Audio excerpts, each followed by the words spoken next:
I was halfway through my morning coffee when my wife froze at the kitchen sink and said, "Our son just sent us an urgent email." I opened it expecting a few wedding details.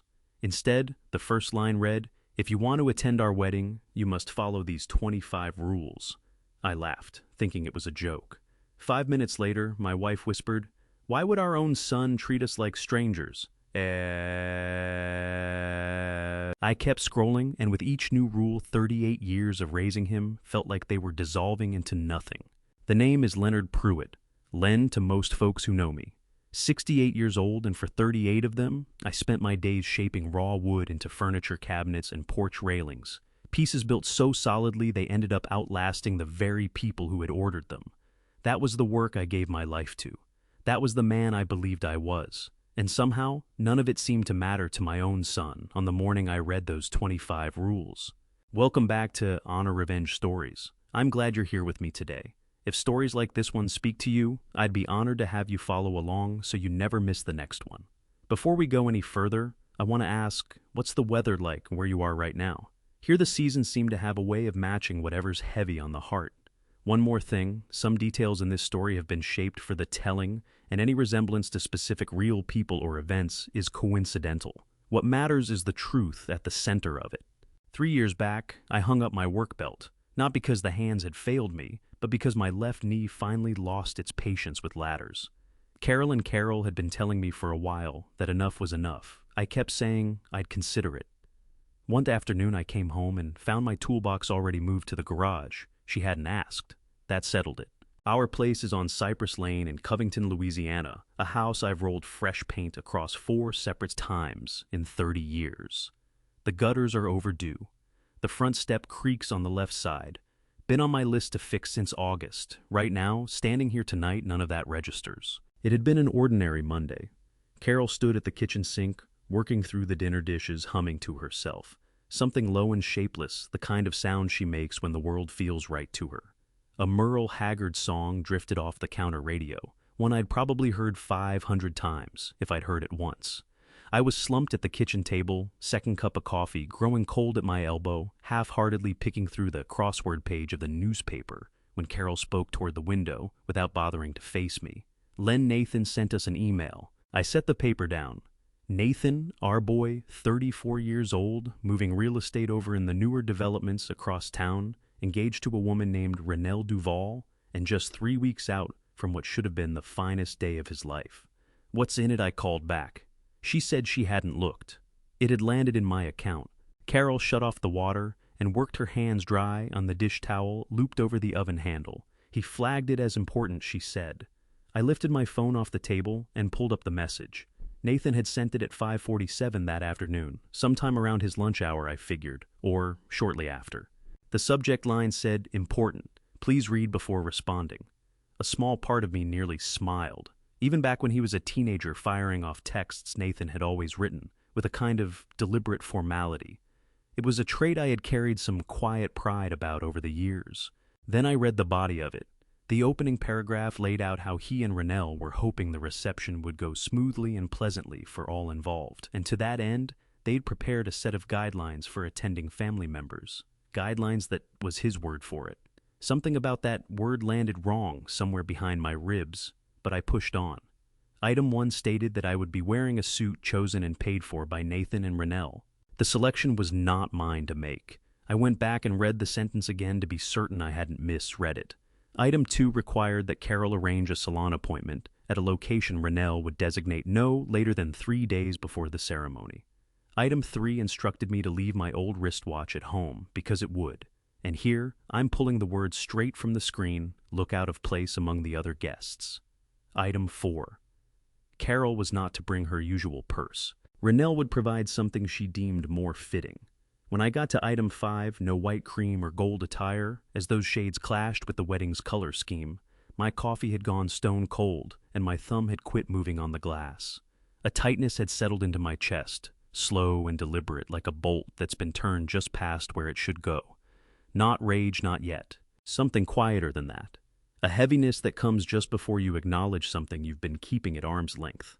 I laid the phone face down on the table. Len Carroll called from across the room. She'd turn back to the cabinet, sliding the dry dishes into their places unhurried, careful the same way she'd done it 10,000 times before. "Is everything all right?" "Just reading," I told her. "Fine." Neither of those things was true. I'd made it through only 5 of Nathan's 25 conditions, and already my grip on the phone felt unreliable. I reached toward my coffee mug, then remembered and pulled my hand back. Out the kitchen window, the porch light next door blinked on. Earl Hadley's place, right up against our property line. Earl had been rooted there 35 years, as long as I'd counted him a friend. His timer clicked on at 7 sous every night, like clockwork. Most evenings, that small regularity gave me some comfort. Tonight, it only sharpened how flat and unremarkable this Monday had been right up until about 4 minutes ago. Carol set the last dish away and turned to face me. One look and something moved behind her eyes, that almost imperceptible shift a woman develops after 4 decades of watching the same face. "Len, what is it?" I lifted the phone again. My thumb hung over the screen. "Nathan put some rules together for us," I said. "For the wedding." Rules. She came across the kitchen rubbing her hands along the dish towel, even though they'd been dry for a while. "What sort of rules? I've only gotten through 5 of them." I angled the screen in her direction. There were 25 in total. The towel dropped straight out of Carol's hands onto the floor. She left it there. Her eyes stayed fixed on the phone, and I watched something go out of her face, the color, leaving the way it does from a tub, draining gradual at first, then suddenly all at once. I hadn't worked through the whole list yet, but watching my wife's expression collapse told me everything I needed to know about what was on it. Carol bent down, retrieved the towel, gave it one fold, and draped it across the back of my chair. Then she said quietly that she needed a breath of air and stepped out through the back door. She didn't ask me to come. I understood.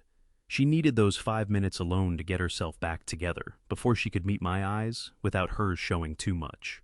41 years together teaches you a person's silences the way a familiar house teaches you its sounds. After long enough, you don't think about them, but some part of you always knows. I stayed put and read on.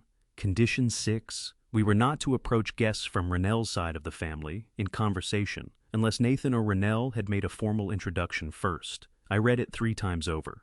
Condition 7 said I was to keep my occupation out of any conversation. Nathan had laid it out in his measured, precise manner. The event would be a setting where bringing up one's line of work might feel out of step.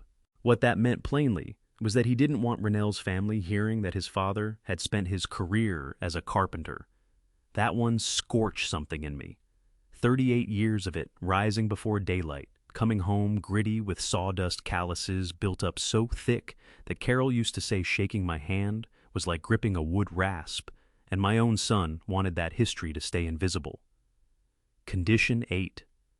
No recounting stories from Nathan's growing up years to the other guests. Condition 9. No crying during the ceremony, on the grounds it might unsettle those around us. I set the phone on the table and pressed both hands flat against the wood. Smooth under my palms, the oak table we had bought when Nathan was 3 years old. I'd resurfaced it twice. I pulled a slow breath in through my nose and let it out through my mouth, the technique my doctor had prescribed whenever my pressure started climbing. Then I picked the phone back up. Condition 10. No dancing and don't step toward the dance floor without being given explicit permission to do so. Condition 11. Hold alcohol to a single drink. Because, and here Nathan had reached for a phrase that stuck in my craw like a sliver of wood, he did not want the evening disrupted by uninhibited conversation. Uninhibited conversation. I had never once in my life been the man making a scene at a family gathering, not one time. Carol didn't even stock liquor in the house. Condition 12 required us to address Rennell's parents as Mr. and Mrs. Duval without exception. First names were not permitted under any circumstances. Condition 13. No comparisons between the two families, whether direct or implied. Condition 14. Any gift meant for Nathan and Rennell had to be cleared through Nathan ahead of time. Nothing was to be handed over at the event itself. Then Condition 15 brought me to a full stop. You will be seated at table 14 for the duration of the reception. I've been to enough gatherings across enough years to understand the geometry of a reception hall. The tables tucked nearest the kitchen belonged to the guests a host felt bound to include, but would rather keep at a distance. Table 14 alongside the service door, in the stream of waitstaff moving back and forth with loaded trays noisy enough to kill any real conversation far from wherever the cameras would point. My son had assigned us to table 14. I kept reading because putting the phone down felt like admitting something I hadn't yet found a name for. Conditions 16 through 21 laid out further restrictions. No photographs taken personally with the couple. No posts of any kind on social media. A cash gift of no less than $3,000 was expected. The phrase Nathan used was to appropriately reflect the occasion, and nothing handmade was to be offered under any circumstances. Condition 19 landed like something swung hard at my chest. No handmade items. My whole adult life had been built around making things with my hands. A rocking chair for Carol when her back began giving her trouble. A toy box for Nathan when he was 4. A bookshelf for our neighbor Darius Colton when he and his wife settled in 14 months ago. My hands were the finest thing I had to offer, and my son had just told me to leave them behind. The last of it, condition number 25, required Carol and me to sign a written agreement stating we would not post, discuss, or share any details about the wedding for 6 months following the date. I turned the phone face down on the table and went still. Through the back wall, I could hear Carol out on the porch. She wasn't crying, or if she was keeping it to herself, the way she always did with things that cut her deep. After a moment, I pushed back my chair, got to my feet, and went out through the back door. She stood at the porch railing with both hands gripped around it, her gaze out across the backyard. The motion light had kicked on and thrown yellow light over the old oak in the corner, the one Nathan used to scramble up when he was 9 years old, certain nothing in the world could touch him. Her knuckles had gone white on the rail. Carol. The word came out rougher than I'd meant it to. She turned. Her eyes were red, but her jaw was set. "I was reading over your shoulder," she said, "while you were still sitting there. I caught most of it." "Then you already know." "Yes." She let go of the railing and pressed one hand flat to the middle of her chest, right over her heart, like something inside needed holding in place. "Len, why would he—" Her voice broke on the last word, and she clamped her lips together, jaw working, forcing it back down. Why would our son put something like that in writing? I had no answer to give her. Lord knows I wanted one. I wanted some thread of reasonable explanation that would make that email make sense. But I'd been through all 25 lines. Every careful, bloodless, precise sentence Nathan had written, not one of them sounded like anything I recognized from the boy I had raised. "Come on inside," I told her. "The air's getting cool." Carol gave a small nod. She moved past me into the kitchen, and as she went by, I caught it one quiet sound, half breath, and half something else swallowed, before it could turn into anything more. She went straight to the sink, ran the faucet, and stood there letting the water flow across her hands even though there was nothing left that needed washing. I held the doorway between the porch and the kitchen and looked at the back of her shoulders and felt something take root in my chest, heavier than anger, colder than grief, settling down into the bone. I had shouldered a great deal across 68 years of living. I wasn't sure anything had felt quite like this. I was awake ahead of the alarm, which wasn't unusual for a man who'd spent 4 decades rising before the sun had made up its mind about the day. What was unusual was sitting motionless on the edge of the bed for 10 minutes listening to Carol's breathing beside me, trying to locate the last time I'd felt this particular brand of empty. I dressed without switching on the bedroom light and made my way through the dark house out to the garage. The garage held its familiar smell, motor oil, cedar shavings, the dry warmth of seasoned wood. I pulled the overhead cord and the bare bulb swung once before it steadied. My workbench stretched the full length of the back wall. Above it, on the pegboard I'd put up in 1988, hung every hand tool I owned, sorted by size and type. Carol had pushed me twice since I retired to sell the lot of them. Both times I told her I wasn't finished with them yet. I had never been more certain of anything. I settled onto the old stool beside the bench and let the quiet of the garage wrap around me. After a time, I started talking not to anyone in particular, just to whatever air was in the room. That's what happens when a man has lived long enough. He starts having conversations with the walls. 38 years, I said out loud. 38 years of beating Carolyn out of bed, brewing a pot of coffee strong enough to blister paint, and pointing the truck toward job sites while the town was still dark. 38 years of coming home with sawdust, worked into my hair, and wood stain lodged under my nails where no brush could reach it all the way. Carol used to hold my hands up to the kitchen light and trace those stain lines with her thumb like they were something worth being proud of. They were something worth being proud of. I thought about the year Nathan turned 12 and started riding with me to job sites on Saturdays. He'd hold boards pass, nails keep a running stream of questions going the whole morning. Not the irritating kind, the real kind. Why dovetail over butt joints? Why does oak hold up better than pine in the humidity? Why does grain direction change everything, depending on whether you're pulling a handsaw or a power saw? I gave him a straight answer every time, because a boy who asks good questions has earned a man who treats them seriously. Those Saturdays ran for 3 years, right up until Brent Winslow came into the picture. I pushed that thought down. It was too early in the morning for Brent Winslow. Instead, I found myself thinking about Nathan's second year of college, a Thursday night call from his dormitory room, his voice stretched thin and tight, telling me he was short on tuition, a fee his scholarship hadn't covered deadline in 4 days. I told him not to worry about it. Hung up, called Carol into the kitchen, and the two of us sat at that same table and worked out where the money was going to come from. We'd been setting aside $200 every month since Nathan started high school. A separate account Carol had opened at the credit union on Veterans Boulevard. She never called it a college fund. She called it Nathan's Foundation Fund. A college fund, she said, was for 4 years. A foundation was for the rest of his life. We cleared the balance first thing the next morning. Nathan called that evening to say thank you. He never asked how we'd managed it. I hadn't expected him to. He was 20 years old, and a 20-year-old doesn't ask where money appears from when he's the one who needs it. Then came the stretch after he graduated. 8 months of sent-out resumes and nothing coming back. Nathan in an apartment across town that ran warm $100 a month he didn't have. Carol and I covered it. Every month, $100 moved quietly into his account. No announcement attached, no conditions spoken aloud. Nathan knew where it was coming from. He wasn't a fool, but we never made him stand there and say it, because a man's pride is a tender thing at 23 when the world hasn't opened the way he pictured. How we did right by him, I said to the garage. The tools hanging on the pegboard held their silence. What was working through my chest wasn't anger at Nathan for writing out 25 conditions. Anger was too clean a word for it. What I felt was closer to stepping through a dark house in the middle of the night and putting your foot down on a stair you'd trusted for decades and finding nothing there. I had built things my whole working life. Tables that fed families through 20 years of dinners.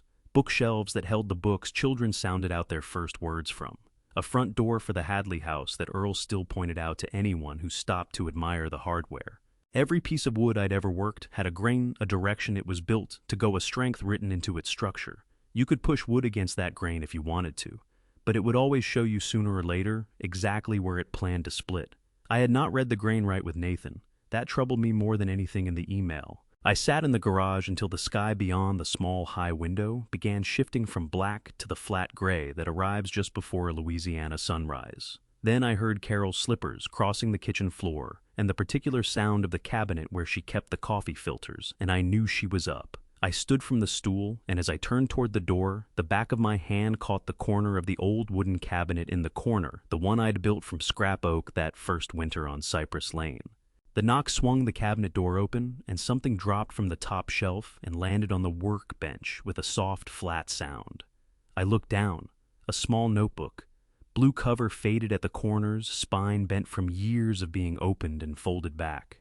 Carol's handwriting on the front, in the deliberate, careful cursive, she only brought out when something mattered. I had never laid eyes on it before. I lifted the notebook off the workbench with both hands, the way you handle something breakable before your mind is caught up to what your instincts already know. The cover was blue, not a sharp blue, not navy. The kind of faded blue that comes from years of being touched, the color, worn soft at the corners, the spine creased from being opened again and again. Carol's handwriting sat on the front in the deliberate cursive she saved for things that deserved it. No title, not her name, just one word written there, and that word was Nathan. I settled back down on the stool. The first page held a date at the top, March 1997. Nathan would have been 8 years old. Carol's handwriting was smaller than I'd expected, neat, unhurried, every letter pressed just firmly enough into the page to hold. March 1997. Skipped buying winter coat this year. Set aside $47 for Nathan's school fund. He needs new cleats for spring soccer.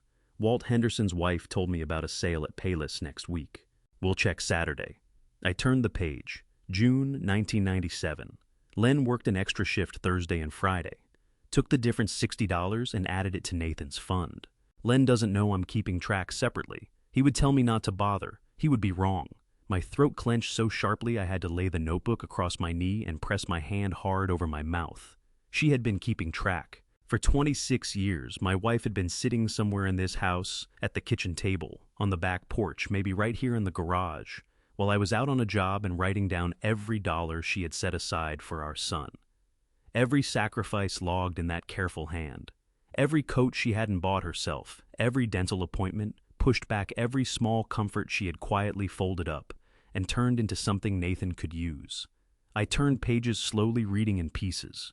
September 2000. Sold the pearl earrings my mother left me. Got $110 from the jeweler on Trenton Street. Added to Nathan's fund. Don't tell Len, he would feel guilty, and that's not the point. My chest felt like something had reached in and was squeezing it, methodical, unhurried, deliberate. November 2002. Len is working late again. I made soup for dinner and ate alone. It's fine. Nathan called from school and sounded happy. That's the point. June 2005, sold my mother's gold chain at the pawn shop on Veterans Boulevard. $340. Told Len I traded it in for a new one. He believed me. I hate lying to him, but I couldn't stand watching him take on more work. He already gets up before 5 every day. I closed the notebook. I sat in the garage with it shut on my knee for a long time. Through the high window, the sky had shifted from dark gray to something lighter, that pale non-committal light that arrives before the sun has fully decided to show itself. A mockingbird had started up somewhere in the backyard oak, cycling through its borrowed songs one after another. After a while, I opened the notebook again and turned to the last written page. Carol had drawn a single line beneath the final entry, and below it, in letters larger than anything else in the book, as though she had needed this part to remain readable, no matter how many years past she had written. Total 22 years, 47,200. This is not a debt. I am not writing this down so anyone will repay it. I am writing it down because I need to remember that I did right by my son. That whatever happens, I chose him over and over when he didn't even know there was a choice being made. If you're reading this, Len, I'm sorry I didn't tell you sooner. You would have tried to stop me, and I couldn't let you stop me. I did not cry. I want to be honest about that. My eyes burned the way a man's eyes burn when something too large to release cleanly is pressing against them from the inside. I pushed the back of my wrist hard against my mouth until I could feel my own teeth through the skin. But I did not cry. What I did was stay on that stool in the garage until the kitchen light came on, Carol up moving around, starting the coffee. Then I stood, folded the notebook with care, and tucked it into the breast pocket of my flannel shirt, right against my chest, where my heart was doing things I had no words for. I heard the back door come open. Carol's voice drifted through the screen, quiet and a little uncertain. Len, breakfast is ready. You coming in? Be right there, I told her. My voice came out steadier than I had any right to. There is a specific kind of pain a man carries long after the bone has mended and the doctors have released him, and the physical therapist has shaken his hand and told him he's as recovered as he's going to get. It lives in how he shifts his weight rising from a chair, in the angle he takes on a staircase, in the brief involuntary hesitation before he stands the half second, where his body reminds itself of what it learned the hard way. My left knee delivered that reminder every morning. My left leg carried a different one. I was at the breakfast table Wednesday morning, watching Carol pour from the old percolator we'd owned since 1986, when she glanced at my leg and said the thing she had been carefully holding back for 3 months. Does it still hurt the leg? Some mornings, I said. Not bad, Len. Her voice had that particular tone she used when she wanted me to quit performing and speak to her plainly. I'm not asking for your tough guy answer. I'm asking if it hurts. I looked at my left leg stretched out beneath the table. The thigh muscle had healed well enough. The femur was solid. What the fall had done, what the orthopedic surgeon at Oxner Medical Center had laid out for me in the careful language doctors use when the news is permanent, was damage the soft tissue around the knee joint in ways that surgery could improve but not fully correct. I would walk. I would walk without a cane. But the gait would always carry a slight irregularity on the left side, more pronounced when I was worn down, or when the weather turned cold and wet. It hurts some mornings, I said again. Today isn't bad. Carol set the coffee pot down and took a seat across from me. She wrapped both hands around her mug and looked at me over the rim with an expression I recognized well. The one that meant she was sorting out how much of what she felt to let through at once. He came one time, she said. One time Len across 5 days. I know, 25 minutes. Her knuckles whitened around the mug. He sat in that chair beside your bed for 25 minutes and then said he had a meeting and walked out. And I was there every single night because I was not going to let you wake up alone in that hospital in the dark. Carol, Renelle never came. Her voice fractured on the name, and she set the mug down hard on the table. Not once, not a card, not even a phone call that meant nothing. My husband was in that hospital because he fell off the roof of her house. I fell off the roof of Nathan's house, I said carefully. It's her house, too. Carol's eyes were bright tears right at the edge, held back by pure force. She picked out the kitchen tiles. She chose the paint colors. She was the one who told you which boards on the second floor needed replacing because she wanted reclaimed oak and not pine, because pine was, and I am quoting here, Len not the aesthetic she was going for, and then she couldn't pick up a phone. I hadn't heard Carol say that much at one stretch in a very long time. She was not someone who raised her voice or gave speeches. She worked through things on the inside, quietly, and came back later with measured words. Hearing her voice rise and shake like that made my stomach drop, the way it had dropped on that rooftop sudden, with no warning at all. I should have hired someone, I said. Yes, you should have. Nathan said the estimates were too high. Nathan's estimates were too high. She held my gaze without flinching. So, you climbed up on that roof at 68 years old yourself, Len, because that's what you do. Because that's what you have always done. You fill in whatever Nathan leaves undone, and you don't say a word about it, and you carry on like it costs you nothing. I had no answer for that, because she wasn't wrong. The fall had happened on a Tuesday afternoon in late August. I was up on the second floor, replacing the flashing around the chimney stack, a straightforward job, the kind I'd done 100 times over the years. What I hadn't figured on was the new roofing material. Nathan and Renelle had chosen a composite shingle with a slicker surface than the traditional asphalt I'd worked with my whole career. When I shifted my weight to reach the far side of the chimney, my right foot slipped first, and the left tried to catch up, and the latter went sideways. The fall was probably 4 seconds. It felt considerably longer. I came to in the side yard with the ladder across my legs and a burning in my left thigh so sharp it had its own color. I lay in the grass looking up at the sky, that pale washed-out blue of a Louisiana August afternoon, and said out loud to no one in particular, well, that is going to be a problem. Carol had been inside the house. She heard the ladder strike the ground from the kitchen and came out the back door at a run. The sound she made when she saw me lying there is one I am not going to put into words here because it belongs to a part of my memory I have no desire to disturb. She called 911. She held my hand until the paramedics got there. She rode in the ambulance and sat in the hospital waiting room for 6 hours without eating a thing. Nathan showed up the following evening. He put his arms around me at the side of the bed and said he was glad I was okay. I told him I was fine, because that is what I do. He stayed 25 minutes. He had a meeting. Now, I looked across the breakfast table at Carol, who had wiped her eyes with the back of her hand, and was breathing steadily through her nose, pulling herself back together the way she always did, after letting more feeling out than she'd intended. The wedding is in 3 weeks. I said I know when the wedding is, Len, and I am going. I lifted my coffee cup. I am going to walk into that room on this leg, and I am not going to apologize for how I walk. Carol held my gaze for a long moment. Then something moved across her face, the heat of it cooling down into something quieter and deeper. And, if I'm being honest, more unsettling than the anger had been. No, she said quietly. You are not going to apologize for one single thing. The morning after Thanksgiving, I was out in the side yard pulling dead branches off the azalea bushes when I heard Earl Hadley's gate latch click open. I didn't need to look up. After 35 years living side by side, I could place Earl by the sound of his boots on gravel, alone, a particular rhythm, heavier on the right, a habit left over from the hip replacement he had had in 2018. Happy day after Earl called out, stopping at the property line. Same to you. I straightened and pressed one hand to the small of my back. Norma feed you enough yesterday. Norma fed me enough for 3 men, and then asked why I looked tired. He settled against the fence post with his coffee mug held in both hands. A big man gone soft around the middle with a white beard. He'd grown after stepping away from the county roads department and never seen fit to trim. "You got a minute?" I looked at the azalea bush. It wasn't going anywhere. "I've got several," I said. Earl was quiet for a moment, staring down into his mug. That wasn't like him. Earl was a man who said what he meant in the first 30 seconds or kept it to himself entirely. The hesitation told me whatever he was working toward had been sitting with him a good while. "I need to tell you some things," he said finally. "Things I probably should have said sooner. I kept thinking it wasn't my place. But that email you got, I've been sitting on this, and I can't keep doing it." I walked over to the fence and stood across from him. "Go ahead, Brent Winslow." He said the name flat like a statement of fact. "You remember when he first started coming around? Nathan was what, 15, 14, I said somewhere around 15.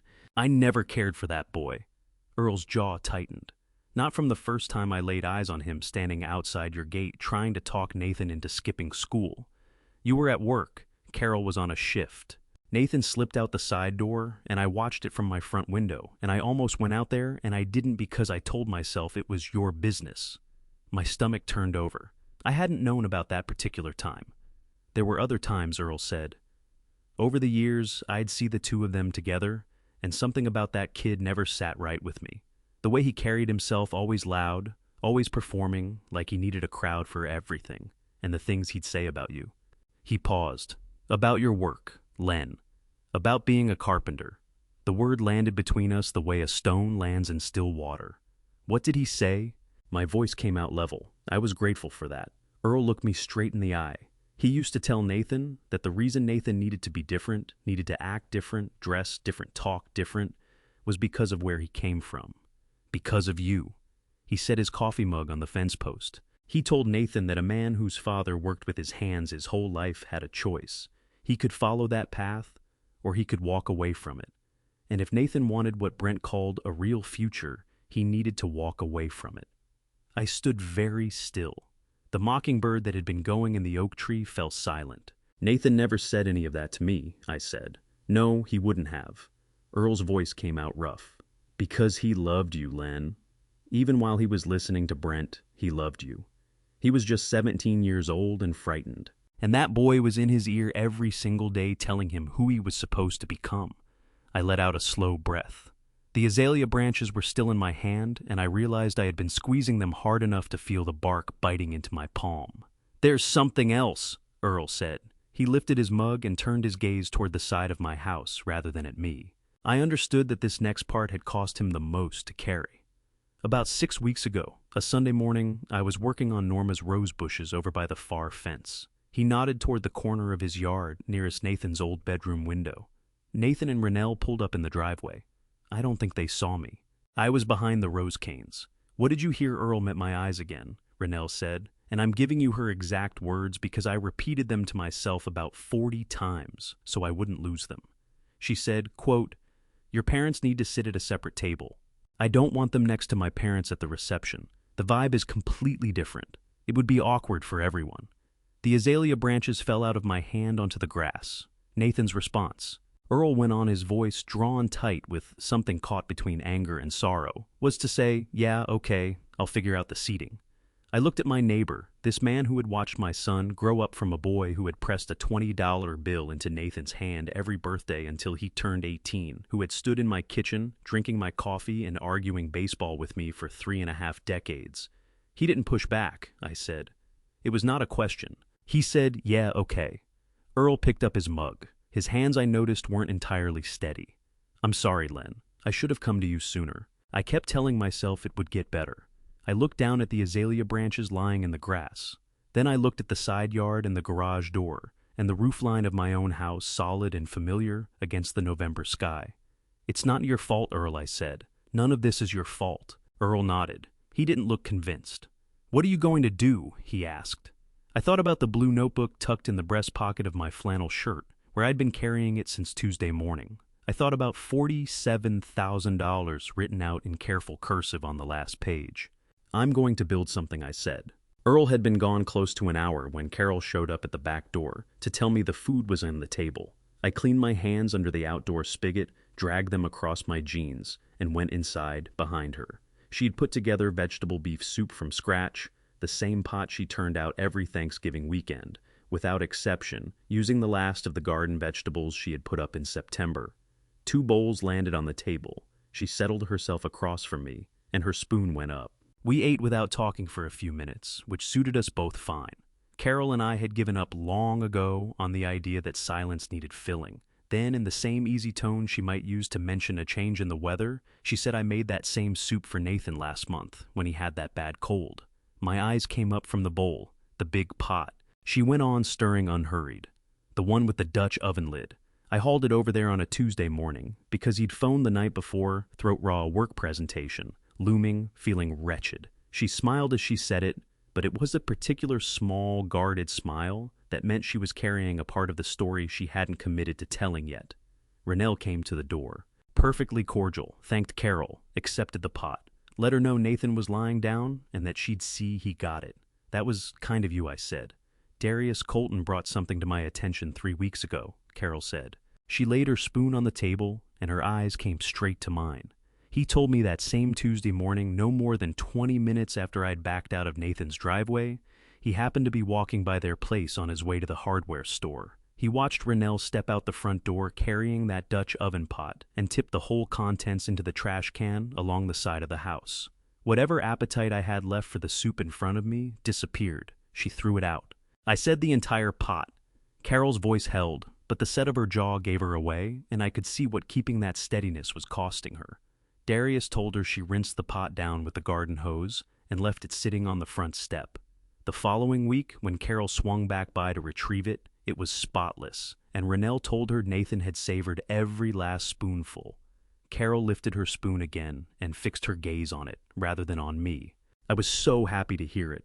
I promised her I'd bring another batch next time he was down sick. I put my own spoon aside. Carol. Something rough had crept into my voice. I'm not saying this to rile you up, she said fast. I'm saying it because Darius came to me, and I believe you have a right to know. And She cut herself off. Her lips pressed shut, and she drew a slow breath through her nose. I told myself maybe Darius had it wrong. Maybe it was somebody else's pot. Maybe some explanation existed. Her chin shook just once before she pulled herself back together. But I know Darius Colton. That man doesn't invent things. 14 months he's been on Cypress Lane, and in all that time he's never once handed me a reason to question his word. Darius and his wife Petra had come to the street the previous September, a young couple, both of them in their early 30s. He was in logistics. She taught 2nd grade at the elementary school 2 miles down the road. The morning after the moving truck pulled away, I'd gone over carrying a bookshelf I'd put together from scrap oak. Nothing elaborate, just square and sturdy, because I'd watched them wrestling with boxes and figured they needed somewhere to set things down. Darius took my hand in both of his and looked at me, the way people look when a kindness from a stranger catches them off guard. From that point on, they had been the sort of neighbors worth having, rather than merely enduring. And Darius wouldn't make that up. I agreed. No. Carol turned her face toward the kitchen window. He wouldn't. Neither of us spoke for a moment. There's something else, Carol said, her voice dropping about that visit to their new house. Do you remember going in September, just after they had had the floors done? I remember. Rennell opened the door and walked us straight through to the back patio. Living room was being repainted, she said. Too much dust, no place to have company. Carol turned from the window and looked at me. I took her at her word, Len. I sat out on that patio on those metal chairs, thinking, well, they're still getting the place sorted perfectly reasonable. Then last month, Petra let it slip that she'd dropped something off at Nathan's that very same week, and Rennell had brought her right in through the front door and into the living room without a second thought. The vegetable beef soup had gone stone cold. She routed us around to the back of the house, I said low. Like we were making a delivery, Carol said. She didn't raise her voice. Nothing struck the table. She simply sat in the thin November light with both hands wrapped around that soup bowl, and the quietness of what she was feeling was far heavier than any amount of shouting could have been. I kept telling myself I was reading too much into things, that explanations were out there, but a person can only manufacture so many explanations before honesty forces her hand.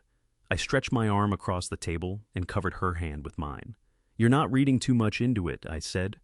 She flipped her hand over and held on. The strength of her grip was something people didn't expect from a woman her size. It never had been any different. Len. She said, "What are we going to do?" I turned my mind to the blue notebook riding in my breast pocket. I thought about the garage, the cedar smell hanging in there, and the oak boards I'd been sizing up in my head since Tuesday morning. "I'm already at it," I said. I got started Saturday morning well before Carol stirred. The oak board I had in mind had occupied the lowest shelf of the lumber rack since spring. A single plank, 2 inches of thickness, quarter sawn, with a grain so tight and straight I'd pulled it aside months earlier, for no particular reason beyond knowing it was too fine to squander on something that didn't warrant it. 3 days ago, I'd understood what it was for. I brought it down off the rack, stretched it across the workbench, and gave it a full minute of looking before my hands went to it. Quarter-sawn oak gets its name from the way it's cut. The blade runs at or near perpendicular to the annual rings, and the result is a face crossed by those distinctive ray flecks that shift in the light as you move the board.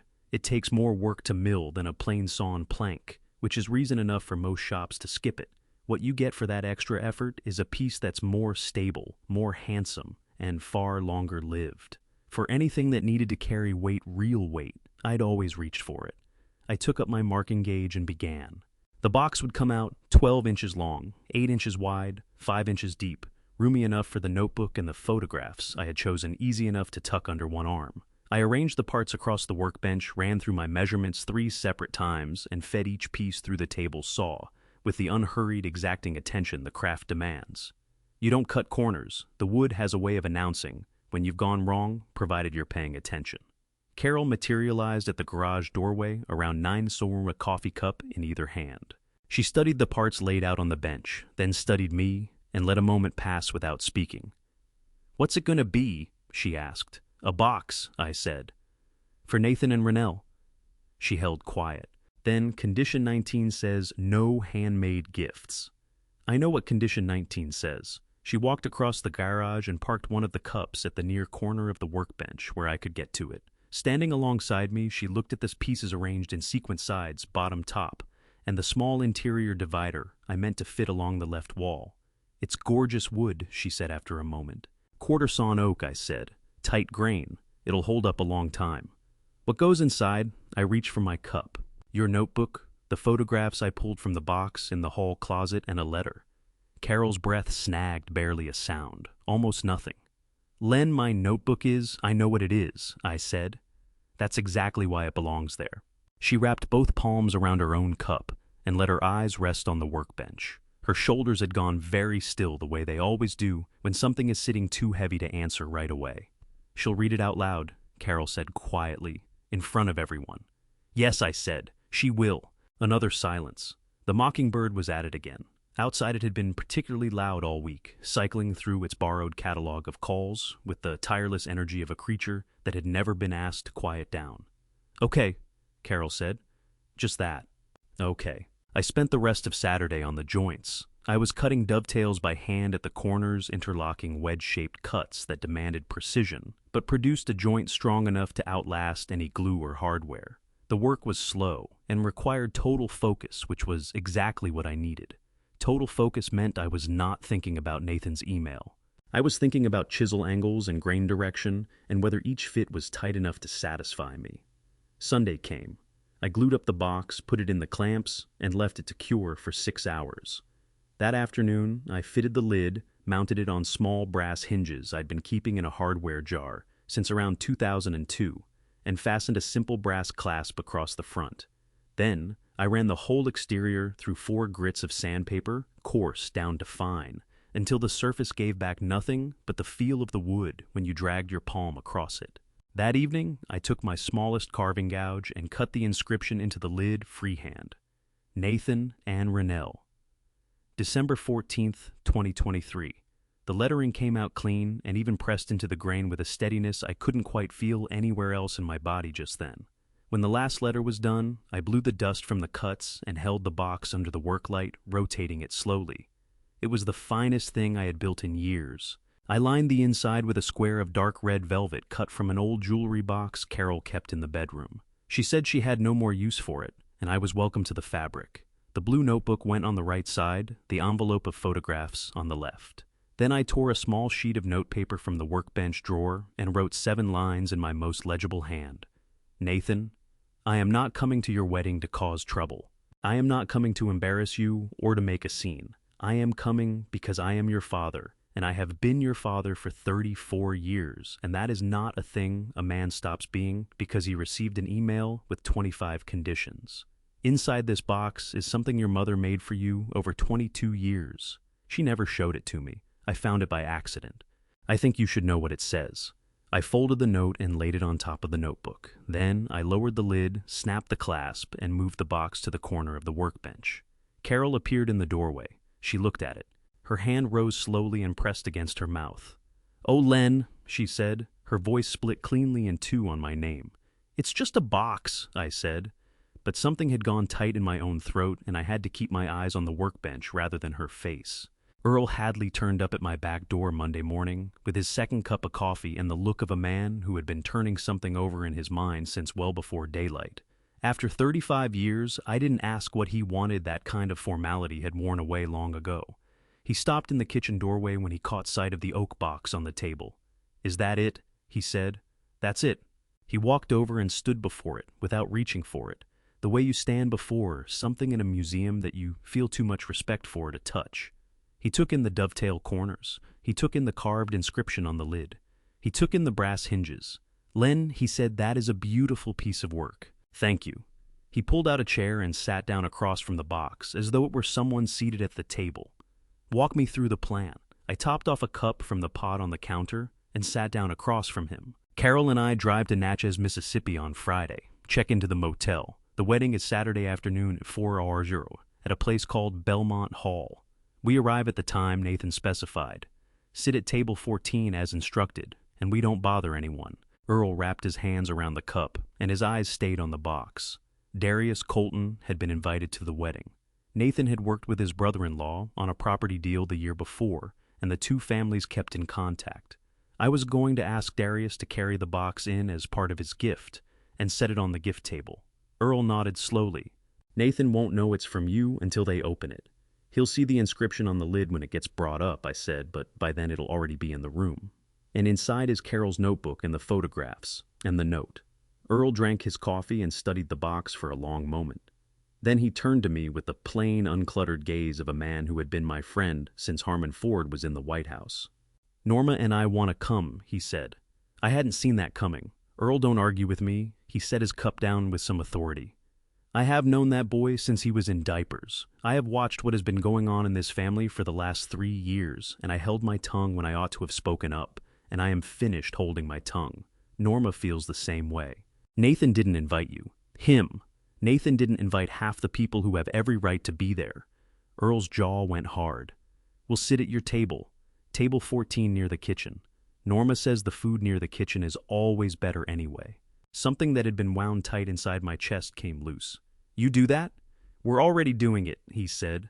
"Norma bought a dress on Saturday." That afternoon, I phoned Nathan. He answered on the third ring in the slightly clipped tone he kept for calls that caught him between tasks at work. "Hey, Dad. What's up? I'm calling to let you know that your mother and I will be at the wedding Saturday. We'll arrive at 3:30, as you asked, take our seats at table 14, and follow the other guidelines from your email." A brief pause. "Okay, good." A second pause, a beat longer. "Did you and Mom get a chance to look at that suit I sent the link for?" "We'll be dressed appropriately?" I said. "Dad, I sent a specific link."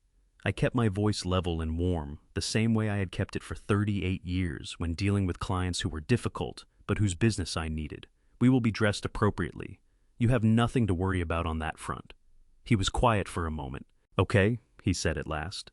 It matters to Rennell that everything looks put together." "I understand." I let a beat go by. "Is there anything else you need from us before Saturday?" "No." A pause. "Thanks for calling Dad." "Of course." I waited a moment longer. "Nathan?" "Yeah." What I wanted to say was not something short or simple, and this was not the phone call for it. I knew that. So I said the one thing that was both honest and possible to say. Right then. "We'll see you Saturday." After I put the phone down, I sat at the kitchen table with it in my hand and the oak box in front of me and the blue notebook sealed inside it. And I thought about a boy who used to trail along after me to job sites on Saturday mornings and ask sharp questions about wood grain and joint angles and why something built right outlasted something built in a hurry. Darius Colton knocked on the front door that evening. I'd called him earlier and asked if he could stop by. He came in, looked at the box on the table, and listened while I laid out what I needed. When I finished, he held quiet for a moment, studying the inscription on the lid. Then he looked up. His eyes were bright in a way that made him seem younger than 30. Uncle Len, he said he'd taken up that habit of address somewhere in the past year, and I had never corrected it because I had no desire to. I'll put it right where it needs to be. You have my word. We pulled away from Cypress Lane at 6:00 in the morning, before the sun had cleared the tree line. Carol had been up since 4:30. I heard her moving through the house in the dark, those particular soft sounds of a woman who had spent a lifetime being careful not to wake anyone. The coffee was already brewed when I came downstairs. Both bags were waiting by the front door, packed the night before, with the quiet efficiency Carol brought to anything she didn't want to discuss at length. I carried them out to the trunk of the Buick, checked the tire pressure, the way I always do, before a long drive, and stood for a moment in the driveway looking back at the house. Cypress Lane lay still and gray in the early December morning, the oak tree in Earl's yard shedding its last leaves onto the sidewalk. Earl's porch light was burning. It was always burning. I found something steadying in that fact, though I couldn't have said why to anyone who asked. Carol came out the front door carrying both travel mugs. She passed me the one with the chipped handle mine and climbed into the passenger seat without any fuss. I got in, set the mirror, and pulled out of the driveway. The first hour we kept mostly to ourselves. The interstate was sparse this early. On a Friday, mostly freight trucks running overnight south toward Miami or north to Atlanta. I held 65 and let the miles unspool. Carol kept the travel mug cupped in both hands and watched the road through the windshield, with that particular focused stillness she had when something was working through her that she wasn't ready to put into words. It was somewhere around Macomb that she finally spoke. "Do you think he'll look at us?" she asked. "At the wedding, do you think Nathan will actually look at us when we walk in?" My hand stayed loose on the wheel. "I don't know. I keep thinking about that." She turned the mug slowly in her palms.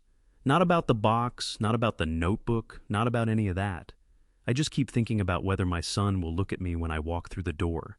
Something tightened in my chest. "He'll look at you, Carol. He looked straight past me at Thanksgiving last year," she said, not with bitterness, just with the flat accuracy of a woman reporting a thing she had confirmed too many times to argue with anymore. We sat at his table for 3 hours, and he talked to Harmon Duvall about golf for 45 minutes, and he talked to Brent about some property deal, and he asked me once if I wanted more sweet potato casserole. "I remember," I said. She set the mug in the cup holder and folded her hands in her lap. "I made that casserole from scratch, same recipe my mother used. I have made it every Thanksgiving of Nathan's life." Her voice wasn't breaking. That was almost the harder thing, the evenness of it, the deliberate control. "He asked me once if I wanted more." Then he turned back to Harmon Duvall. I reached over and laid my hand across her folded ones. She turned her palm up and held on. We stopped once outside Hammond at a gas station with a Waffle House attached. I filled the tank while Carol went inside. She came out carrying 2 sausage and egg biscuits wrapped in foil and a fresh coffee for each of us, and we ate in the parking lot with the engine running and the heat on low. The biscuits were exactly what a Waffle House biscuit always is. Too big, a little greasy, and completely satisfying in the uncomplicated way of food that never pretended to be good for you. "Beats anything the hotel restaurant would have had," Carol said. "Better than most things," I agreed. That got a small smile out of her, a real one, the kind that made it all the way to her eyes.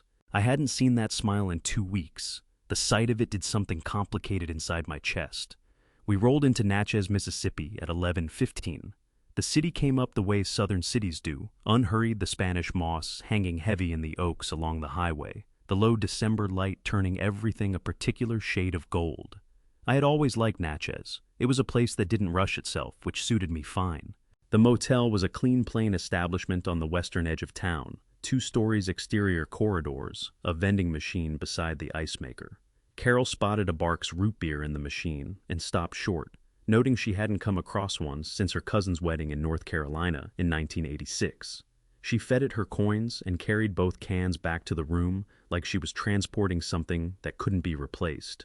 Our room sat on the ground floor facing the parking lot. Through the window past the line of cars, I could make out the upper floors of the Hilton, where Harmon and Claudette Duvall would be staying. Nathan had mentioned it 2 months back. His in-laws were coming in from Memphis, Tennessee, and he'd put them somewhere nice downtown. I stood at the window and looked at that Hilton for a moment. Then I drew the curtain across and sat down on the edge of the bed. Carol set her Barks root beer on the nightstand and settled beside me. We sat quietly in the dim room, the low drone of the interstate coming through the wall. "Get some rest," I said. "Big day tomorrow." She leaned her head against my shoulder. Just that, no words. I put my arm around her, and we stayed there on the edge of that motel bed in Natchez, Mississippi.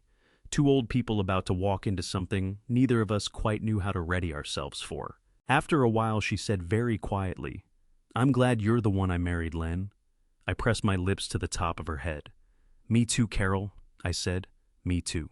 We dressed in the motel room. I wore the dark gray suit I had bought at Dillard's 4 years ago for my brother-in-law's funeral. Not because I had nothing else, but because it was honest. It was a good suit. It fit the way it was supposed to. It was not the suit Nathan had sent a link for, the one running $240 at a shop in Atlanta that Rennell apparently favored.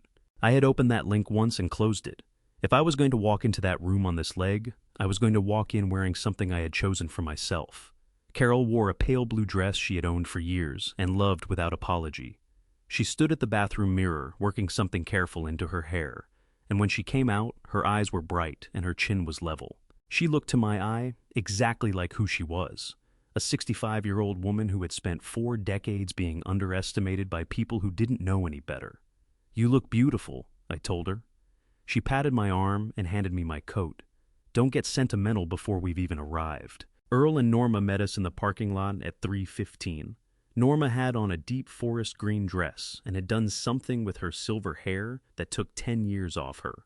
Earl wore his good suit, the charcoal one he'd put on for his daughter's college graduation in 2016. When we shook hands, he held my gaze, and that steadiness passed into me like something solid taking hold. We drove to Belmont Hall in 2 cars. The venue sat in the historic district, a restored building with white columns and iron railings on Commerce Street, the kind of place that charges by the hour for its atmosphere. A valet in a red jacket took the cars. I noticed the lot held a number of vehicles with Memphis, Tennessee plates. The Duval contingent had come in numbers. A reception table at the front entrance was staffed by 2 young women in matching black dresses checking names against a tablet. When I gave them mine, the one on the left ran her finger down the screen and said with polished ease, "Mr. and Mrs. Pruitt, you're at table 14 straight through the main doors and to your left." I thanked her. Carol took my arm.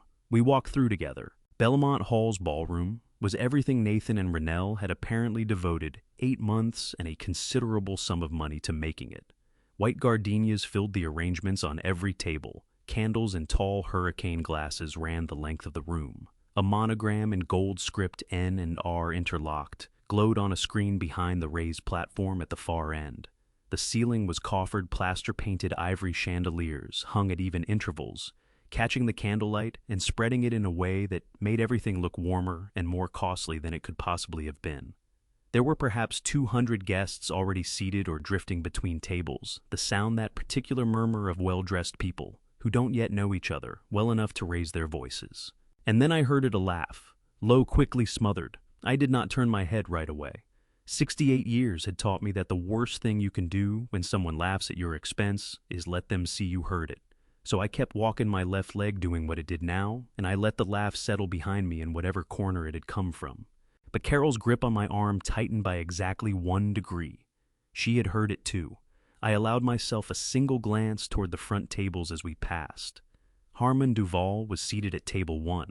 Of course, he was a broad man in a dinner jacket, silver-haired and at ease in the way of people who have been comfortable for so long they've forgotten it's a condition. He'd said something to Claudette beside him, his hand raised in front of his mouth, wearing the expression of a man who had just made a quiet joke at someone else's cost. 3 rows back, Brent Winslow sat in a suit that caught the light in the wrong way. He held my eye for 1 second, then leaned toward the man beside him, Nathan, who was standing near that table working the room, and said something close to Nathan's ear. Nathan's mouth twitched. He brought his knuckles up against his lips and turned his head slightly to the side, the way people do when they're trying to hold in a laugh they know they shouldn't have. Carol made a sound that wasn't quite a word, very small, very controlled, like something she'd caught before it could become what it was reaching for. "Don't," I said quietly. Not to her, really. to the part of me that wanted to stop right there and say something that couldn't be walked back. We found table 14 along the left wall, as promised, near enough to the kitchen door that you could hear the rumble of rolling carts and the clatter of stacked plates coming through. Earl pulled out a chair for Norma. I held Carol's chair. We sat down 4 people at a table, set for 8 in a room where someone had made their calculations about where everyone belonged. I looked at the tablecloth, white linen identical to every other table in the room. The candle in the hurricane glass was the same size as the ones up at table 1. That detail for some reason struck me as almost worth a dry laugh. "View's not bad," Earl said. "You can see the whole room from here." Norma agreed. I looked across the ballroom toward the gift table near the platform. The oak box sat near the end of the row, the carved inscription on its lid picking up the candlelight. Darius Colton, seated at table 9 with Petra, caught my eye and gave one small deliberate nod. The box was in the room. Whatever came next was going to come. The ceremony began at 4:10 exactly. A string quartet positioned near the platform opened with something classical I didn't know by name, but recognized as the kind of music chosen to signal that what was about to happen was both serious and expensive. The guests settled. Conversation dropped away in layers table by table, until the room reached the particular hush of several hundred people arriving together at the decision to pay attention. The officiant, a man in his 50s with the measured carrying voice of someone practiced in large spaces, took his position on the platform and welcomed the assembled guests in the standard language of wedding ceremonies, words about love and commitment and the meaning of witnesses. I had heard some version of that speech 4 or 5 times over the years at the weddings of friends and relatives. It had never felt quite so much like it was being delivered in a language other than my own. The groomsmen came first, filing in from a side door in matching charcoal suits. Brent Winslow was among them, moving with the particular looseness of a man who had decided that being present in this room on this occasion reflected well on him personally. He took his place near the front without a glance toward table 14. Then Nathan walked out. I had not seen my son in his wedding suit before this moment. He was tall, he had gotten that from my side with the straight posture he had always carried, and in the black suit with the ivory tie Rennell had apparently chosen, he looked like the kind of man people assume is successful without needing to ask. He was 34 years old, and he was handsome, and he was someone I had spent 34 years loving without condition. And standing there at the front of that ballroom, he looked almost entirely like a stranger. Something tightened in my throat that I was not going to put a name to in this room. Nathan took his place at the front. His eyes moved across the assembled guests with the practiced survey of a man who knew exactly where everyone had been placed. When his gaze reached the left wall, it found table 14. It found me. For 2 seconds, we looked at each other across the length of Belmont Hall. Then he looked away. Carol's hand found mine under the table. Her fingers were cold. I held them. The bridesmaids came next. Then the flower girl, a child of about 6, who scattered petals with the grave concentration of someone performing a delicate procedure. Then the music shifted to the processional, and every head in the room swung toward the back doors. Rennell came in on her father's arm. She was, I will say this honestly, a beautiful bride. The dress was simple and well-fitted, the kind that required a certain confidence to carry.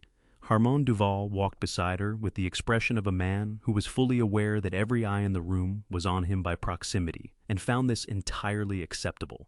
He brought her to the front, kissed her cheek, and returned to table 1, where Claudette reached over and gripped his arm. The ceremony itself didn't run long. The officiant spoke about partnership and building a life together. Nathan and Rennell had written their own vows and read them from small cards. Rennell's were polished and composed. Nathan's were genuine in a way that caught me off guard. He spoke about wanting to be the kind of man who showed up, who stayed present, who didn't leave when things grew hard. I sat at table 14 and listened to my son say those words and felt something press against the inside of my sternum that had no clean name for itself.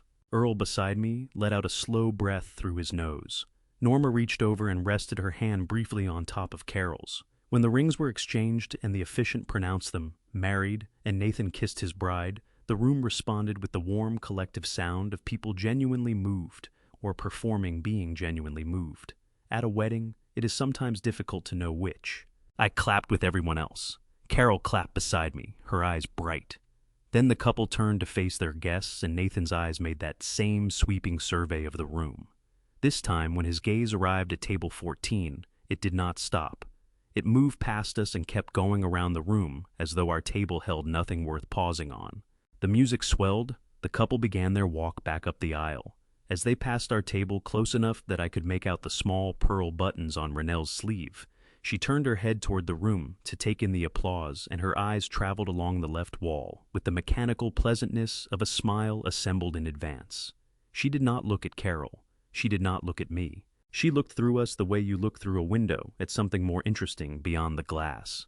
Carol's hand had gone very still in mine. The room broke into the general movement of people rising, stretching, drifting toward the bar. Servers moved through with trays of champagne. The MC, a man in his 40s, easy with the room, took the microphone and announced that dinner would be served shortly, and that before dinner, the couple would be honored by a special gift presentation arranged personally by the bride. And was it, he said with a practiced smile, going to be memorable? I looked at the gift table. The oak box sat at the end of the row, exactly where Darius had placed it, the carved lid catching light from the nearest chandelier. My left hand, the one that wasn't holding Carol's, rested on my knee. I pressed it flat against my thigh, against the leg that had healed, as well as it was going to heal, and waited for what was coming. Dinner had been cleared, and the champagne had made its second round by the time the MC took the microphone again. "Ladies and gentlemen," he said with the easy warmth of someone who had done this many times before. "Before we open the dance floor, Nathan and Renelle have arranged something very special. This is the family gift presentation, a tradition they have created for this evening to honor the people who helped build the foundation of this marriage. What you're about to hear is the moment I understood the full weight of what had been done, not just to me, but to Carol, across 22 years of quiet giving. Before we get there, let me ask you something. If someone you loved had been slowly turned against you without your knowledge, would you confront it out in the open, or would you wait and let the truth speak for itself?" The applause washed through the ballroom. Renelle sat at the head table on the platform, wearing the composed expression of a woman who had mapped out this moment weeks in advance. Nathan was beside her, his hand draped across the back of her chair, projecting the easy calm of someone who expects everything to go exactly as rehearsed. I kept my eyes on the gift table from seat 14. A server and one of the venue coordinators were working their way through the items, and at the far end of the row sat the oak box. Nothing else on that table came close to it in size, and the letters cut into the lid were picking up the candlelight, clearly enough that I could read them from where I sat. Nathan hadn't spotted it yet. The presentation opened with Renelle's family. Renelle's parents, who had flown in from Memphis, Tennessee that morning, handed over a check inside an embossed envelope, which Harmon Duval relayed to the room with the air of a man delivering good news he'd been saving. A pair of Renelle's cousins contributed framed photographs. One of the Duval aunts brought a set of monogrammed crystal glasses that required 2 hands to carry up to the platform. Every gift drew a round of applause. Every round of applause generated a photograph. The MC kept the proceedings rolling with practiced brightness. Then the server's hands went around the oak box. Earl shifted in the chair beside me. Below the tablecloth, Carol pressed her knee against mine. The server brought the box up and placed it in front of Nathan and Renelle on the platform. Nathan looked down at it from close range for the first time, and I could see the recognition travel through him. The quarter-sawn oak, the hand-cut dovetails working the corners, the small brass hinges, and clasped the inscription carved into the lid. His jaw tightened by exactly 1 degree. Renelle studied the box and then turned to Nathan with a silent question. Nathan leaned toward her and said something low, and whatever passed between them left her face composed in a careful, flat way, the expression of someone managing an unscripted moment in front of a crowd. The MC bent over the box and read aloud from the card Darius had affixed. "This gift comes from Len and Carolyn Pruitt." He looked up, smiled across the room. "From the groom's parents." Applause. Polite, scattered, appropriate. Nathan's fingers found the clasp. "Aiden, maybe we save this one for later," Renelle said, keeping her voice under the room's hearing, using the MC's given name with the ease of someone who'd walked him through the evening's program several times. But Nathan had already opened the lid. On top lay my note, that small folded sheet with 7 lines written in my steadiest hand.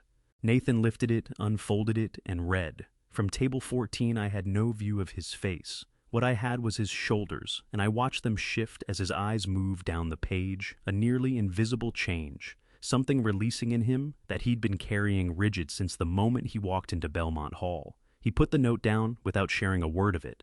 Then his hands went into the box and came out holding the blue notebook. He turned it over slowly. The faded cover, Carol's handwriting on the front. One word: Nathan. "What's that?" Renelle asked. She was keeping her voice level, keeping herself contained, but there was something sharp underneath it now.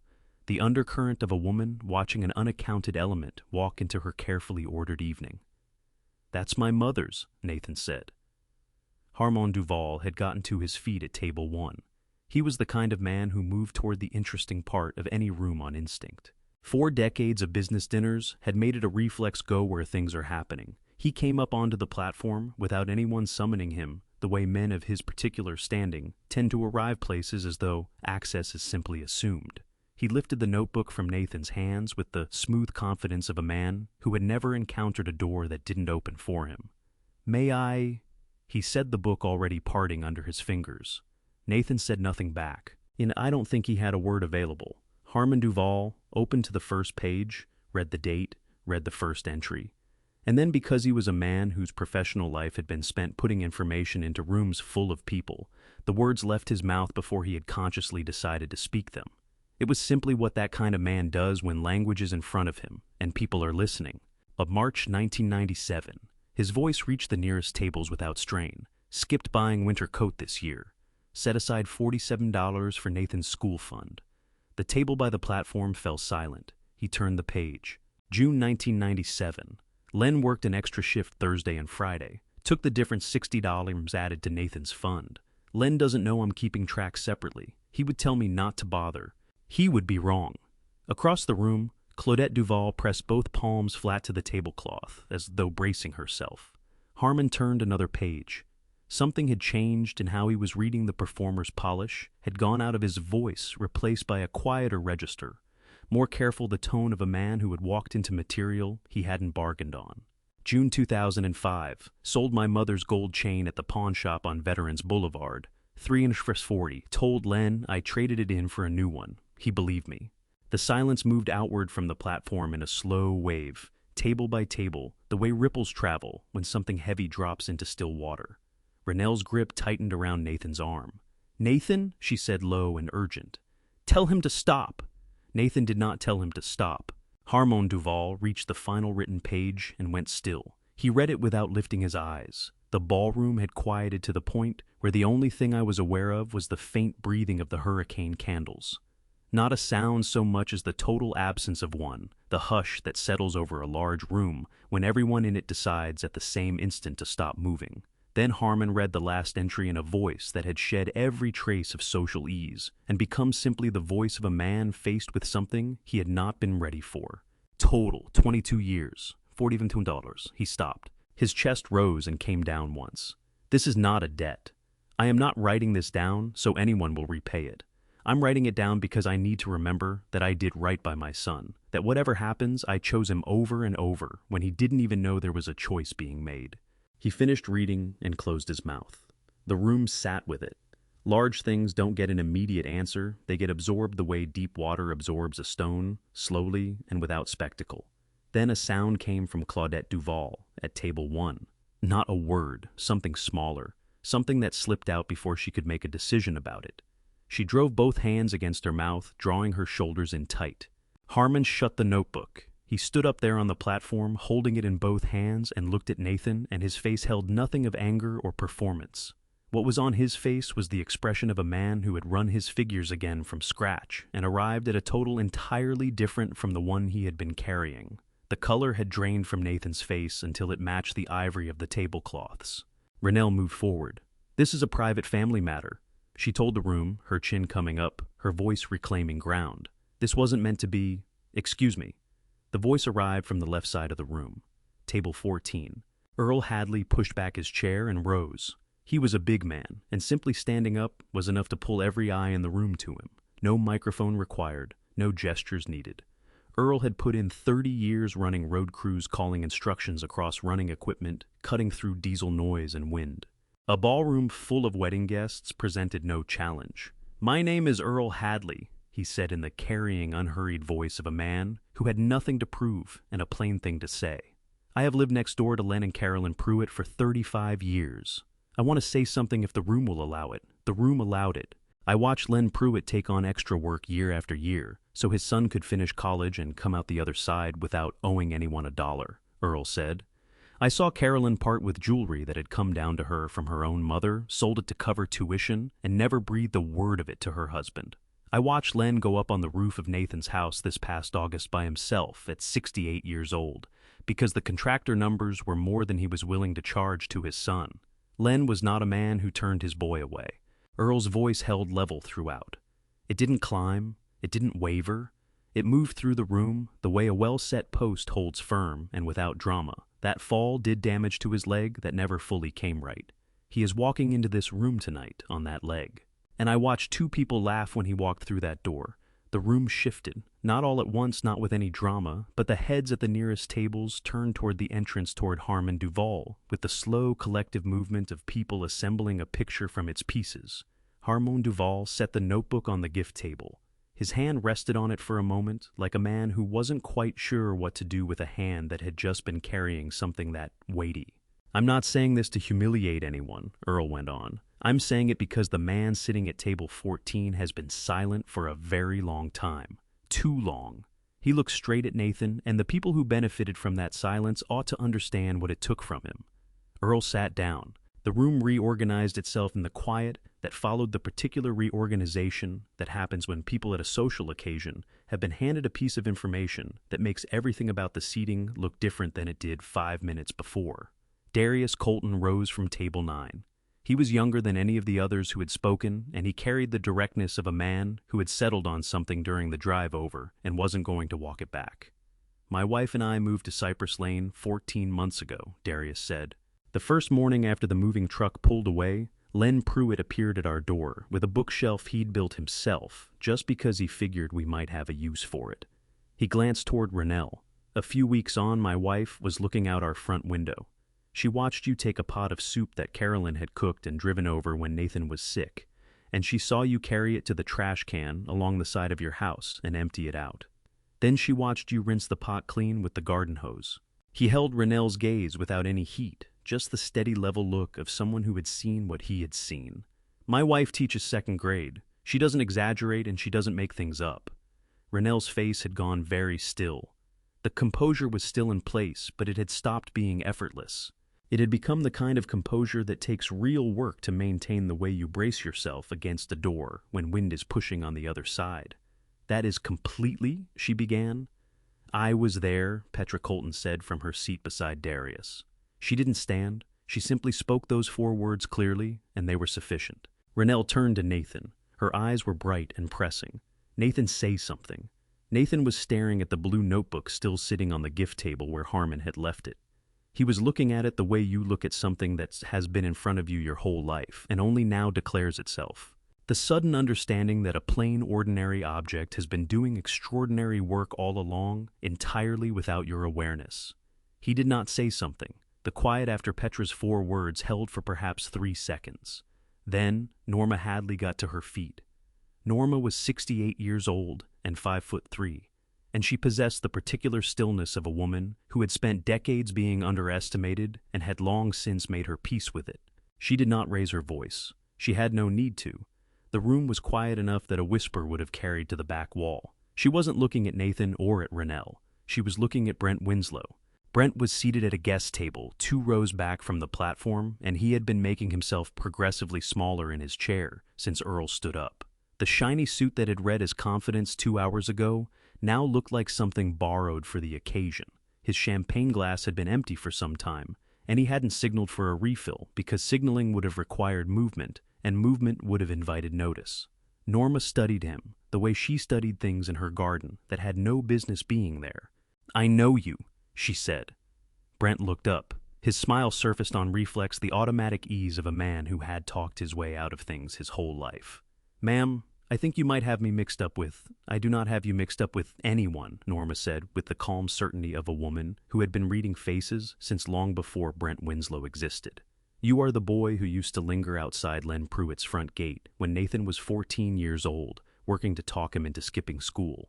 I watched you from my front porch more times than I can say, and I know your face the way I know every face that grew up on that street. Brent's smile lost its footing. You spent years telling Nathan that where he came from was something to put behind him, Norma continued. You told him his father's work was something to be ashamed of. I know this because Earl heard it. Earl told me, and what Earl tells me stays told. She tilted her head just slightly. How many times did Len Pruitt feed you at that kitchen table when you were a boy? How many Saturday mornings did you show up at that house, leave with a full stomach, and then spend the rest of the afternoon telling his son he was too good for his own family? The table around Brent had developed the particular stillness of people working very hard not to be noticed. Brent opened his mouth. Nothing of any use came out. You don't have to answer, Norma said pleasantly and sat back down. The room had reached a temperature I could feel from table 14. Not quite anger, something more exact than anger. The temperature of people who have settled on what they think and are no longer holding the verdict back. Claudette Duval rose from table 1. She was a composed woman who had been composed the entire evening, and that composure held now, but it had changed its character. It was no longer the composure of a woman at ease. It was the composure of a woman who had reached a decision and was carrying it carefully with both hands. She walked to the platform. She lifted the blue notebook from the gift table where Harmon had placed it. She opened it to the last page and read the final entry to herself, lips moving just slightly the way people do when they need to be absolutely sure of what they've read. Then she looked at her daughter. Renelle. Her voice was not raised. It didn't need to be. Did you know about the notebook? Renelle's jaw tightened. Mother, this isn't the moment. I am asking you a question at your own wedding, Claudette said.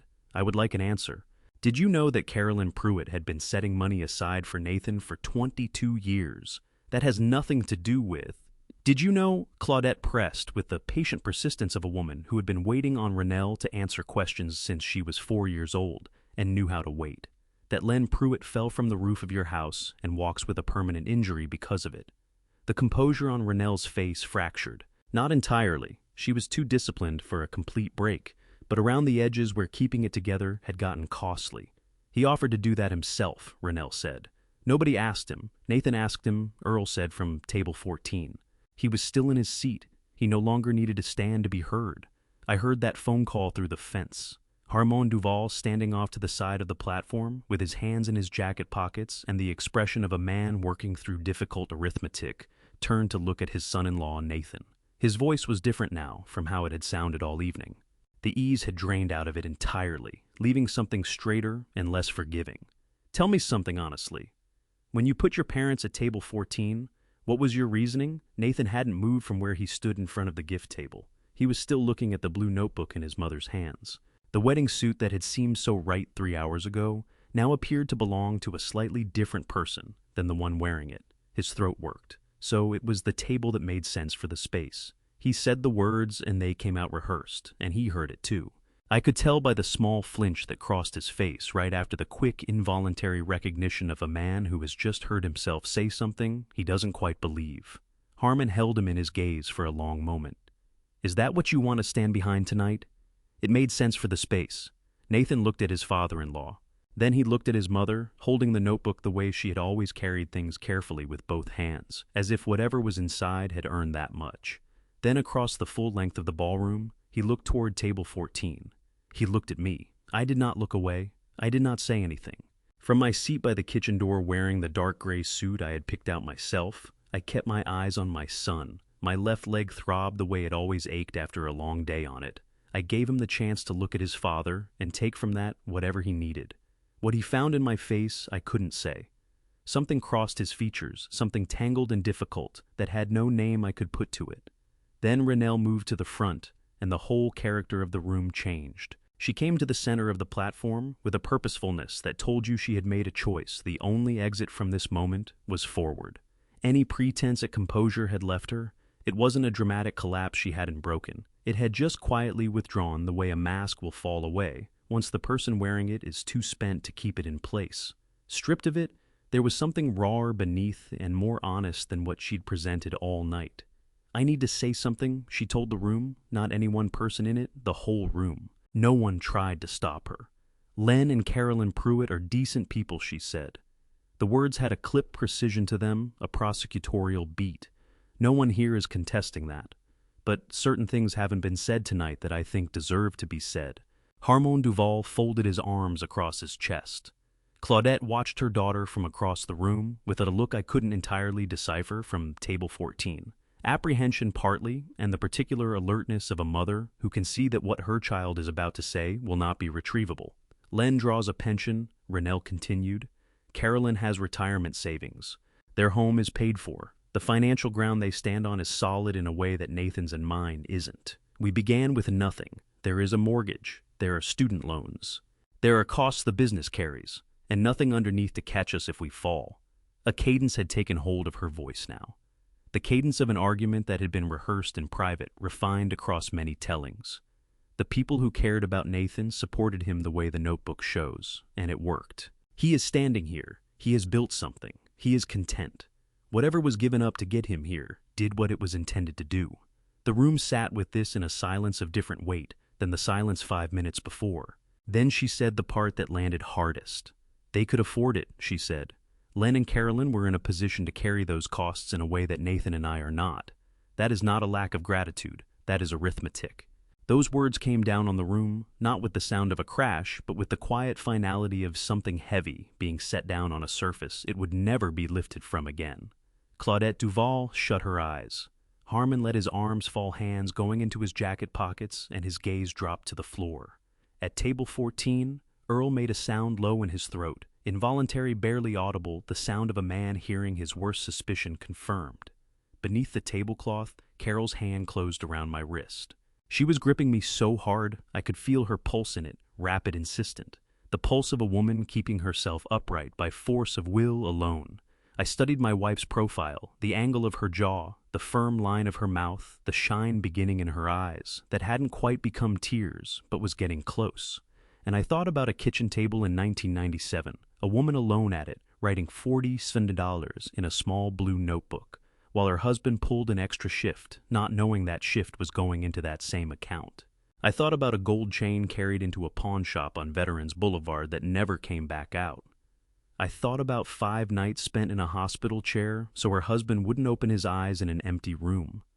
I thought about the word afford and what it costs to say it. Then I pushed back my chair and got to my feet.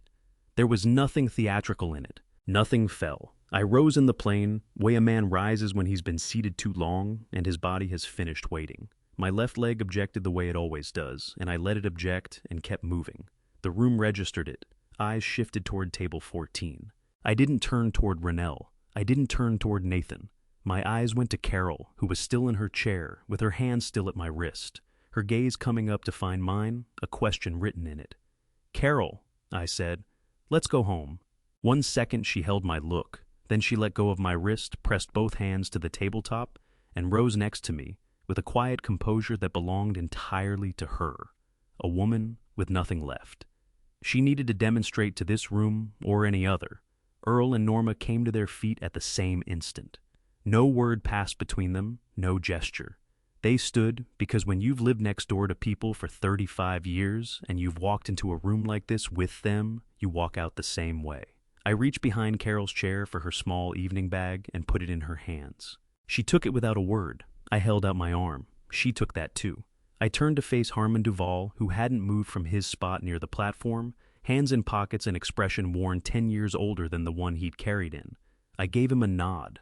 Not warm, not cold. The acknowledgement one man owes another. "Thank you for reading the notebook," I said. He worked his mouth open, then closed it again, then returned the nod. We turned for the door. The room didn't open up for us in any ceremonial way. Chairs angled, heads rotated. Space appeared the organic way it does when a crowd adjusts to someone passing through. 40 feet roughly from table 14 to the main entrance of Belmont Hall. My left leg carried me the way it carries me. I kept an even pace, no rushing, no dragging. As we came to the door, Earl's hand fell on my shoulder, brief solid there, and gone. The kind of touch 2 men don't have to explain when they've been neighbors since Gerald Ford held office. Behind us, Renelle's voice rose again, the control in it giving way. "Nathan, say something, tell them." And then the doors swung shut between us and her voice. And what remained was the cool December air of Natchez, Mississippi, the stillness of Commerce Street, and Carol's arm threaded through mine.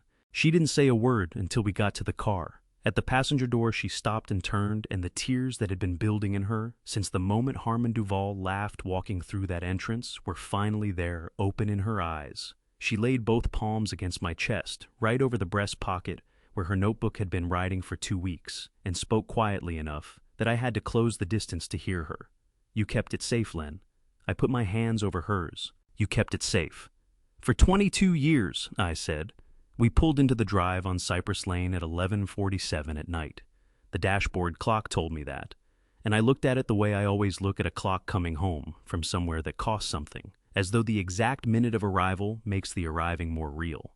The house sat dark. The oak in Earl's yard was motionless in the December air, which had finally gotten cold enough to mean business. Even in Louisiana, Earl's porch light burned. It never went out. 35 years of that light, and it had steadied me every one of them. It steadied me now, and I was thankful for comfort that asks nothing, explains nothing, simply stays on. Earl and Norma were in the 2 wooden porch chairs out front. He had his coat buttoned and a thermos between his palms. She had a blanket over her lap and 2 mugs waiting on the little table between the chairs. They'd taken a separate car, gotten there ahead of us, and sat down. That was the whole of it. They sat down to wait. Their faces held nothing performed.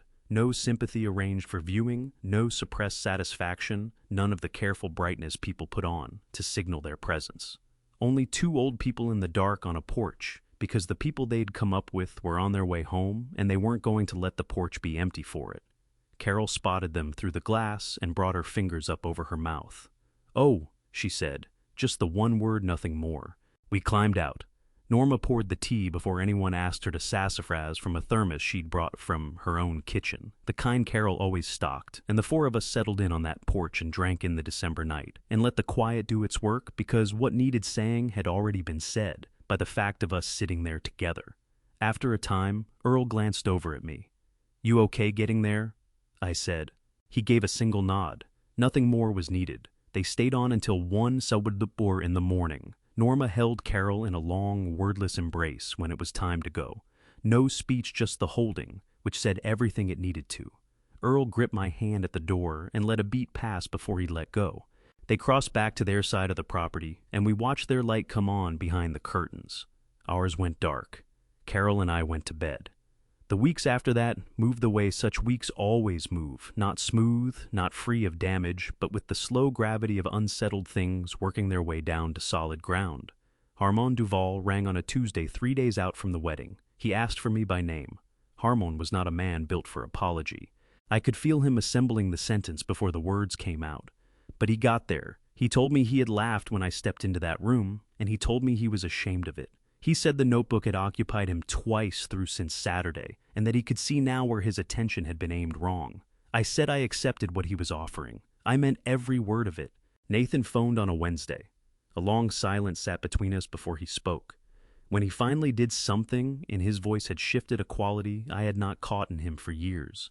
Something rawer and younger, less polished than the tone he had been carrying into dinners and phone calls for the past 3 years. He told me he had not known about the notebook. He hadn't known about his mother's jewelry, the extra shifts she had taken, or what that fall from the roof had permanently cost my leg. I should have known. He said I should have asked. Yes, I told him. You should have. That call did not tie everything up. Neither of us pretended it had. But it was the first exchange in years that felt like 2 real people talking to each other, rather than 2 carefully constructed versions going through the motions. Rennell never called. Brent Winslow didn't either, and I found I was more relieved by his silence than I had expected to be. Darius Colton showed up with a pot of gumbo on a Friday evening. He and Petra stayed on the porch, didn't step inside, just put it in my hands and said they were glad we had made it back. Petra asked whether the drive home had gone all right. Fine, I told her. She smiled in that uncomplicated way of young people when genuine relief is all there is behind it, nothing performed. The gumbo was excellent. Come March, the azaleas on the side yard were showing signs of life again. I had cut them back in January and put feed to the roots in February, and they were answering the way well-tended plants answer: no sudden burst, no overnight transformation, just new green steadily thickening along the old branches, that faint luminous color that belongs only to early spring. One evening in March, I walked out to the garage after supper. There was a piece of white oak that had been resting on the lumber rack for 2 months. broader than the quarter sawn board I had used for Nathan's box, with a figure in the grain that shifted as the light moved across it. Since January, I had been turning over what that board was for, and by then I knew. I brought it down off the rack and set it on the workbench. Carol materialized at the garage door the way she always did, right on cue, tea in hand. "What are you making?" she asked. "A bookshelf," I told her, "for Darius and Petra.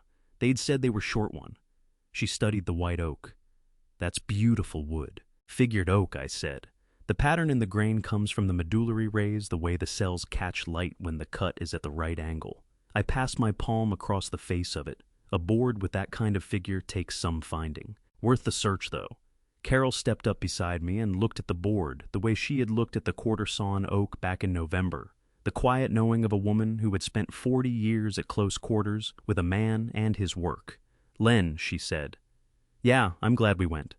I reached for my marking gauge. The left leg was giving me no trouble tonight. The cold spell had broken the joint loose and easy the way it could be on mild spring evenings in Louisiana. "Me too," I said. I fitted the gauge to my mark, ran it firm against the board's edge, and scored the first line. Sawdust and wood oil hung in the air, and underneath those the dry, settled warmth that had followed my working life for 38 years. Through the small, high window, the sky over the yard was draining from pale blue into the deeper blue that comes just before dark. Earl's porch light would switch on at 7. It always did. "My name is Leonard Pruitt. I am 68 years old. I built things for 38 years, and I am still building things. If you've stayed with me to the end of this, thank you. That means something to me." Looking back now, I can see what those years cost. Not just the money, not just the silence Carol kept for 22 years, but the particular kind of hurt that comes when a child you poured everything into can't yet see what was poured. It took a room full of strangers hearing it read aloud before it landed. I believe God puts the truth on a schedule of his own, and that night in Bellamont Hall, his timing was exact. Here is what I would tell anyone walking a similar road. Never let anyone reduce a life of sacrifice to a math problem. What Carol gave was not arithmetic, it was devotion, and those are not the same thing. If you are a parent in a family, revenge story of your own, document the truth, not for revenge for the record. Silence can be misread. The notebook was the witness we didn't know we needed. For those of us in the adults, 50-plus chapter of life, dignity is not passivity. Walking out of that room was not defeat. It was the only move that meant anything. And finally, watch who has access to your children's ears. Brent Winslow did his damage quietly over years. The people shaping your family's story matter as much as the story itself. If this reached you today, I hope you'll leave a thought in the comments. I do read them, and your words matter to me. If someone you know is carrying something like this, pass it along. And if you haven't already subscribed to Honor Revenge Stories, so the next story finds you, thank you for being here. I'll see you in the next one.